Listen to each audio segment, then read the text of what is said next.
How's it going, guys? This is Mikhail Lockfing here. Well, I was going to solo this world boss, because I've got a new DPS set up, and, well,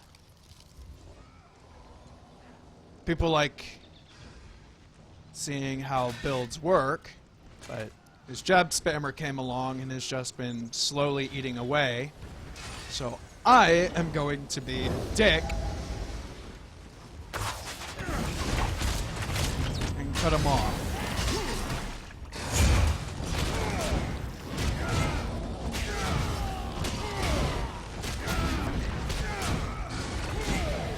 Ooh, look at that. I got 41,000 burst.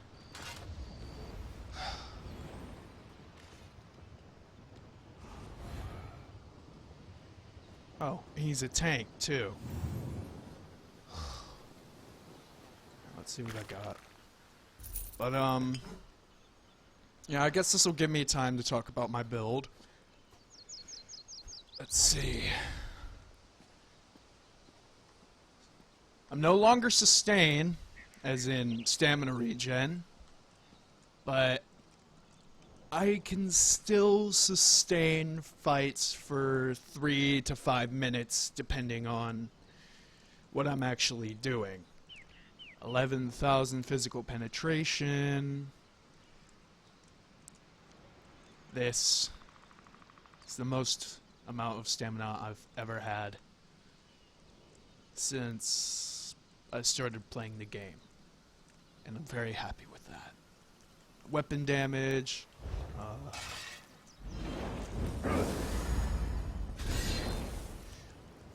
not as high as it used to be, but I am wearing blue jewelry with purple enchants. My crit was higher. I don't remember what happened. Used to be 63%, now it's 61.3.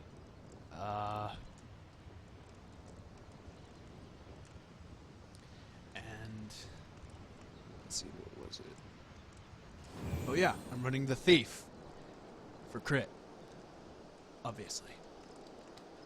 Let's take a look at my armor.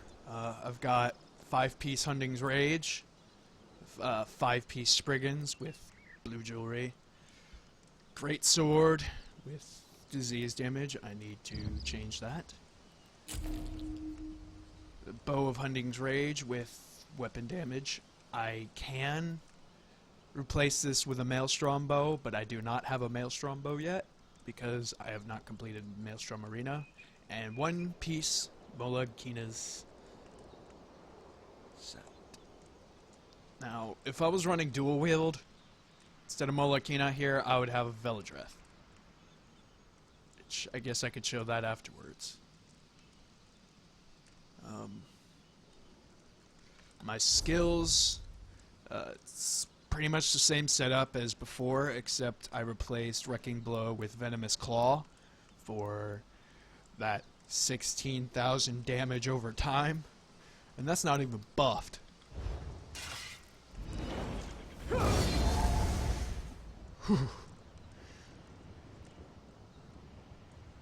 17,000 damage, and it increases by 12% every 2 seconds. Reverse Slice, as always. Camouflaged Hunter. I really should have gotten Evil Hunter because I don't do that much sneaking, but Lightweight Beast Trap. I changed it from rearming just because I can launch it, and it does actually help a bit, but it doesn't reset itself, so I have to actually physically put it back down when it expires. Rally for the heal, the Major Brutality, and Dawnbreaker of Smiting. I have been told to use Flawless Dawnbreaker for the 5% extra weapon damage, but overall, if you're putting out more damage, you don't really need that much weapon damage, because, well, this the knockdown and the extra physical damage. This is going to do you a whole lot more good than just having 200 extra more weapon damage. Poison injection, one of the basic dots. Noxious breath for major fracture and dot. Endless hail, self-explanatory. Razor caltrops instead of resolving vigor like I usually have. This wasn't my best choice originally, but now that I've got a bit more stamina and can regain stamina back really fast because all I'm doing is heavy attacking, it's more viable. Molten armaments instead of igneous weapons. Increased damage with fully charged heavy attacks. And I'm doing this the entire battle. Now, this probably ties it all together. The standard of might. It's that increases your damage done and reduces damage taken by 15%. Now that is actually quite a bit, which is probably why stamina DK Khajiits hit up to 40k, because they're using that with Maelstrom weapons. Showed you my armor. Now let's go to champion points. Champion points, Warlord, cost to break free. With stamina regen being a thing and being so low, you're gonna need something to break free. Even with Magicka setups, it's just gotta have it now. 60 Mooncalf, you don't really need stamina recovery that much, but it does help. Tenacity, big thing. Heavy attacking. Two-hand actually gives you back more stamina than having dual wield. 20 tumbling. Roll dodge, I don't do it as often because, well, stamina regen. But when I do need to, I can do it. 30 Master at Arms. I used to go physical weapons expert. I found that this helps quite a bit, because it goes off for stuff that would proc Veladreth. And you increase the damage of that, and your DPS goes up. Now here's where my CP got really, well, different. I cut Mighty in half, doubled up on Thaumaturge. Precise strikes I didn't even bother with, because I wasn't running any crit. In piercing, I cut that in half. I could go back to full penetration if I wanted to, because penetration is king when it comes to DPS. Because I've seen people with Crags, Brigands, and I think it was Vicious Ophidian, and they were pulling 25 to 27,000 DPS. That's Stam Sorks. Precise strikes. I can see how this would help, especially since I have over 60%. Medium armor focus. As always, I cut down Hardy and Elemental Defender a little bit. Put some into Thick Skinned because there's a lot of damage over time stuff, and I need all the help I can get. Quick recovery, I'm never changing that. Just because healing received. If I'm soloing stuff, I need to keep myself alive. And, well, if I was running dual wield, I would have Blood Craze. I don't even run Flurry or Wrecking Blow anymore. I mean, I could, like in PvP, but for now it's just not even going to bother with it. Whirlwind, Steel Tornado, don't need to bother with it. I pulled a lot of AoE damage as it is, especially with these two, and this cutting everything's armor in half. Fully perked. I run as a tank as well, so there's that. All the perks there. I have shuffle, don't need it most of the time. Now, I might as well start talking about werewolf. With this setup, I do a ton of damage. Now, these skills are different than what I see most people using. Claws of Life for the healing over time, or is that a burst heal? It heals you for 50% of disease damage done. Well, Thaumaturge boosts this, and it heals you for 50% of the damage done, and you're doing a lot of damage with it. So it's going to heal you for a lot. Hircine's Rage gives you weapon damage bonus. Rousing Roar, weapon damage bonus. And Fear, Howl of Agony. This is your werewolf's wrecking blow. Now the other one, I think if you kill an enemy, it fears all nearby enemies. This one is deal 30% more damage to enemies that are feared. I have crit up to 45,000 on a giant with this. It is powerful. Feral Pounce, pouncing from 10 meters away at 3 seconds. You can go for a long time if you back up and Feral Pounce. Pack Leader.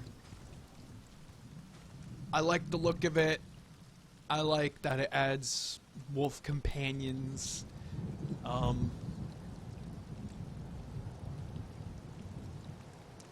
Berserker adds bleed damage with light attacks. It's not really that big of a deal since I'm already doing so much. Fighters Guild, I used to run these like this in place of Camouflaged Hunter because I didn't really need crit at the time, but I found that this setup is pretty good and I highly suggest it.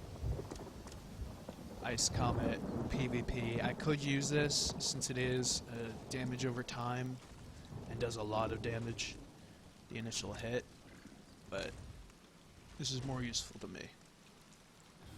Assault, I need to get skip points into that. Razor Caltrops. The initial damage does help, and since they can stack, they are viable in PvE as well as PvP. I do need to switch this out for Vigor when I go into PvP though, but for PvP, or PvE, I don't really need it that much. Racial, I'm a Nord. That damage reduction. Frost resist, which is gonna kinda help with this guy. I also get 9% max health bonus, 6% stamina, and two-handed all the way. Ultimate abilities, passives. As a Dragon Knight,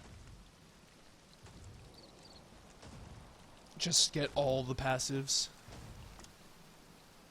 You will use them at some point, especially the Earth and Heart abilities, because they're just too good to pass up on. Increases duration, cast an ultimate ability. This is a lifesaver, people. Do not be a Dragon Knight DPS and never use an ult. That will get you killed, and that will lower your DPS. Especially if you're running out of resources fast. If you've got Soul Assault, pop it. It'll add a little bit to your DPS and will give you quite a bit of resources back. Mountain's Blessing gives you 5% weapon damage. so I get 25% when I use this. Restore 990 stamina. Didn't think it would only give that little, because I remember it used to give more when I popped Igneous Shield, but stuff happens. Iron Skin.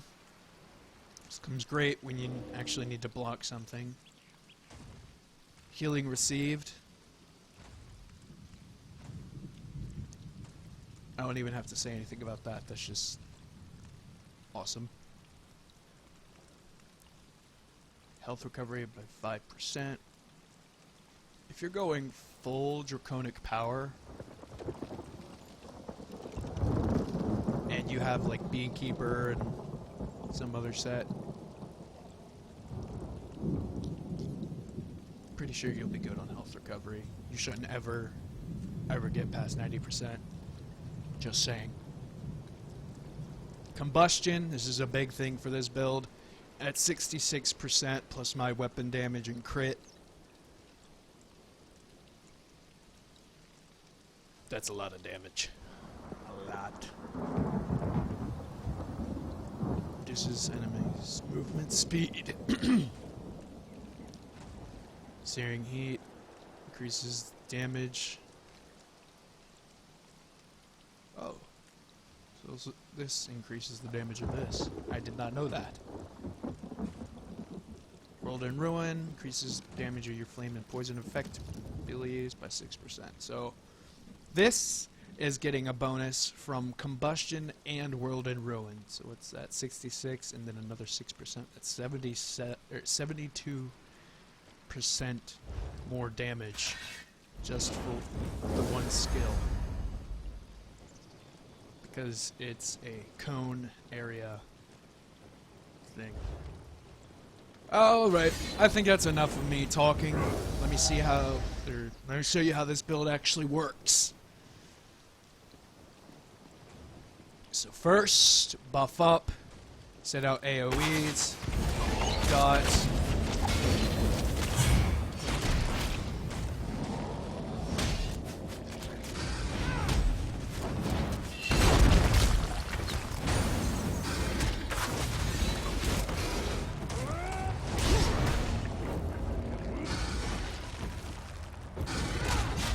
Gotta keep heavy attack.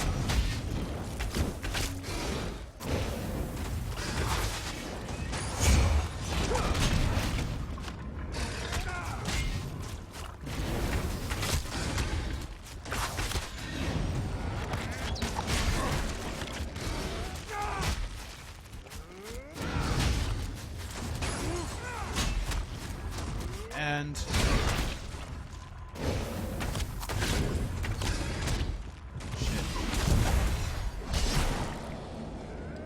messed up my rotation, and now I'm paying for it.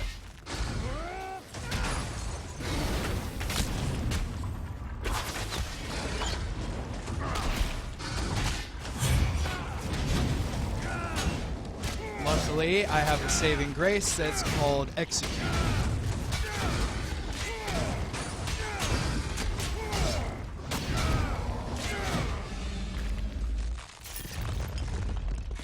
And that, my friends, is why I have a two-hander. 23,110 damage over time. Over 1 minute and 20 seconds. I hope you enjoyed the video. I do plan on making more. Probably not world boss videos, though. Maybe dungeon soloing. I'm not done with Veteran Maelstrom, so I won't be making videos on that just yet. And I'll go over the build details then as well, because I'm going to be changing up my skills quite a bit for that place, because healing, I need it in there, especially since I'm going to be taking so much damage. And I will show you guys alternatives to this setup. Curus of Hunting's Rage, which next patch I'm pretty sure is getting a boost, which is good for me. I could probably show you dual wield variant of this, which I believe is called the Poison Knight.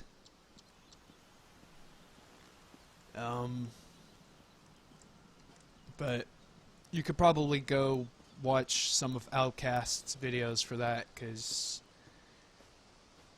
well, he pretty much has the same thing, just for dual wield. And